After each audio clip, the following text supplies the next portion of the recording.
नमस्कार दोस्तों, स्वागत है एक बार फिर से अपने इस YouTube चैनल रूपचंद की इस गुरु में। दोस्तों, आज की वीडियो हम जो है कक्षा 12 के विद्यार्थियों के लिए हिस्ट्री यानी इतिहास के महत्वपूर्ण अतिलुगुत्री क्वेश्चन लेके आए हैं। तो आइए देखते हैं हम लोग। पहला क्वेश्चन है कि जॉन मार्शल ने सांची पर लिखे अपने ग्रंथों को किसे जो है समर्पित किया। तो बच्चों देखेंगे, उत्तर देखेंगे हम लोग कि जॉन मार्शल ने सांची पर लिखे, सांची किस तो बच्चों ये MP मध्य प्रदेश में है। जॉन मार्शल ने सांची पर लिखे अपने ग्रंथों को सुल्तान जहां बेगम को समर्पित किया। किसको?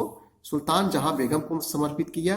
और सुल्तान जहां ने सांची में संग्रहालय तथा अतिथिशाला, जहां अतिथि लोग रुकते हैं, अतिथियों के लिए अतिथिशाला बनाने के लिए अनुदान दिया।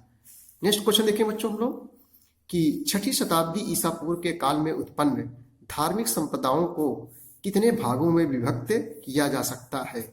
यही जो है 6ठी शताब्दी ईसा पूर्व के काल में उत्पन्न धार्मिक संप्रदायों को कितने भागों में विभक्त किया जा सकता है।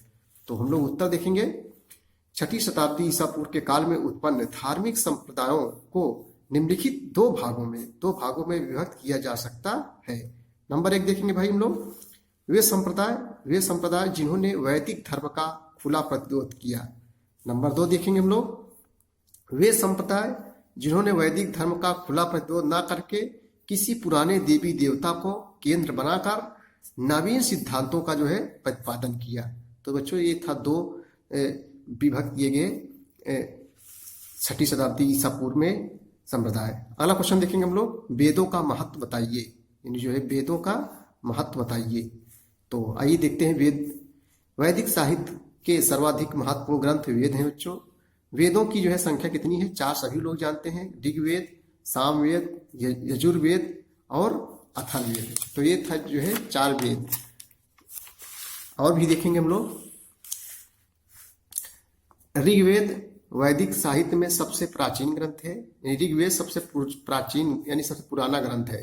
यह ग्रंथ प्राचीन आर्यों के धार्मिक, सामाजिक, आर्थिक एवं राजनीतिक जीवन पर प्रकाश डालता है।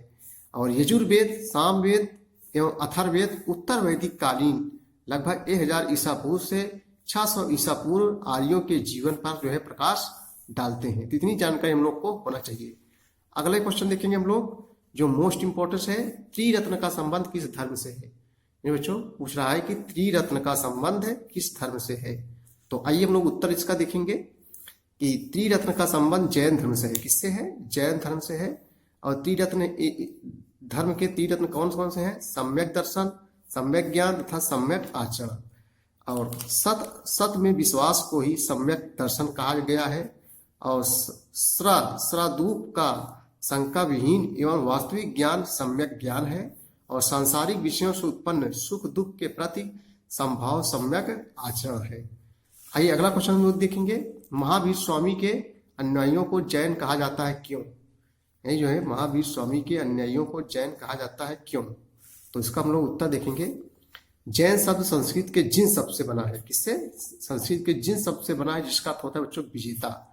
अर्थात वह व्यक्ति जिसने अपनी इंद्रियों पर विजय प्राप्त कर ली हो, अपनी इंद्रियों पर विजय प्राप्त कर ली हो। ज्ञान प्राप्ति के बाद महावीर स्वामी जिन के नाम से प्रसिद्ध हो गए थे। किसके नाम से बच्चों? जिन के नाम से, जिन के नाम से प्रसिद्ध हो गए थे। और इस प्रकार जैन उन लोगों को कहा जाता है, जो जिन अर्थात जितेंद्रियों के अनुयायी हैं और जिस धर्म का ये अनुसरण करते हैं उसे जैन धर्म के नाम से जाना जाता है बच्चों। चलिए अगला क्वेश्चन हम लोग देखेंगे कि बौद्ध धर्म के 4 आर्य सत्य क्या है। बौद्ध धर्म के 4 आर्य सत्य क्या है। तो बौद्ध धर्म के 4 आर्य सत्य निम्नलिखित है। नंबर 1 देखेंगे हम लोग, संपूर्ण संसार दुखों से परिपूर्ण है। और नंबर 2, सारे दुखों का कोई न कोई बच्चों कारण है। नंबर 3, दुखों को रोका जा सकता है। भाई दुखों को रोका जा सकता है। नंबर 4 है, दुखों को रोकने का एक मार्ग है। मनुष्य अष्टांगिक मार्ग को अनुसरण करके, जो 8 मार्ग है उन्हें हम लोग अष्टांगिक मार्ग कहते हैं, अष्टांगिक मार्ग को अनुसरण करके इन दुखों और कष्टों से छुटकारा पा सकता है। अगला क्वेश्चन हम लोग देखेंगे, धर्मचक्र प्रवर्तन से क्या आशय है। यानी धर्मचक्र परिवर्तन से क्या आशय है। तो जो धर्म चक्र धर्मचक्र परिवर्तन का अर्थ है धर्म के चक्र को घुमाना। ज्ञान प्राप्ति के बाद महात्मा बुद्ध ने वाराणसी के पास, वाराणसी क्या है, उत्तर प्रदेश की जिला है, वाराणसी के पास सारनाथ के मृगदांव में आषाढ़ पूर्णिमा को अपना प्रथम धर्मोपदेश दिया था और उनके जीवन की यह घटना धर्मचक्र के नाम से जानी जाती है बच्चों। तो ये थे हिस्ट्री यानी इतिहास के महत्वपूर्ण अतिलौकिक प्रश्न।